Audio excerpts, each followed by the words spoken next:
नमस्कार मित्रांनो, स्वागत आहे तुमचं आताच्या ब्रेकिंग न्यूजमध्ये। मित्रांनो, पुनर्विकासाअंतर्गत पात्र धारावीकरांना देण्यात येणाऱ्या घरांच्या क्षेत्रफळामध्ये वाढ करत 500 चौरस फुटांचं घर देण्यासाठीचा प्रस्ताव सादर करण्याचे आदेश मुख्यमंत्री देवेंद्र फडणवीस यांनी धारावी पुनर्विकास प्रकल्पाला म्हणजेच DRP ला दिले होते। त्यानुसारच DRP कडनं यासंबंधीचा प्रस्ताव तयार करण्याचं काम सुरू आहे। लवकरच हा प्रस्ताव राज्य सरकारकडे सादर केला जाणार आहे। त्यास मान्यता मिळाल्यास धारावीकरांना 500 चौरस फुटांची घरं मिळण्याचा मार्ग मोकळा होणार आहे। आशियातील सर्वात मोठी झोपडपट्टी म्हणून ओळख असलेल्या धारावीचा कायापालट करण्यासाठी राज्य सरकारनं धारावी पुनर्विकास प्रकल्प हाती घेतलाय।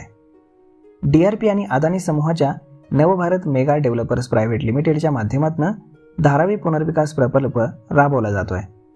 या योजनेनुसार झोपडपट्टी धारकांना 300 चौरस फुटांचं घर मिळणं अपेक्षित आहे।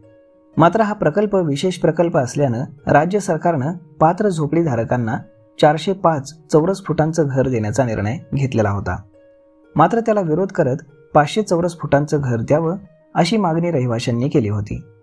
त्यानुसार मुख्यमंत्री फडणवीस यांनी पुनर्वासित इमारतींच्या क्षेत्रामध्ये वाढ करण्यासाठी कमीत कमी 500 चौरस फूट घरं देण्याचा प्रस्ताव DPR सरकारला कारणांसह मान्यतेसाठी सादर करावा असे निर्देश दिले होते। याबाबत DPRच्या वरिष्ठ अधिकाऱ्यांकडे विचारणा केली असता मुख्यमंत्र्यांच्या आदेशानुसार 500 चौरस फुटाच्या घरासंबंधीचा प्रस्ताव तयार करण्याचं काम सुरू असल्याची माहिती त्यांनी दिलेली आहे। त्यामुळे लवकरच हा प्रस्ताव सरकारकडे सादर केला जाण्याची दाट शक्यता आहे। या प्रस्तावाला मान्यता मिळाल्यास धारावीकरांचं 500 चौरस फुटांचं घराचं स्वप्न हे पूर्ण होणार आहे।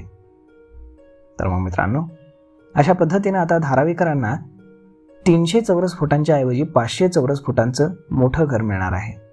यावरती आपलं मत काय हे तुम्ही आम्हाला कमेंट करून नक्कीच सांगा। आणि जर हा व्हिडिओ तुम्हाला आवडला असेल तर आपल्या जवळच्या मित्रमंडळींसोबत देखील हा व्हिडिओ तुम्ही शेअर करायला विसरू नका। धन्यवाद।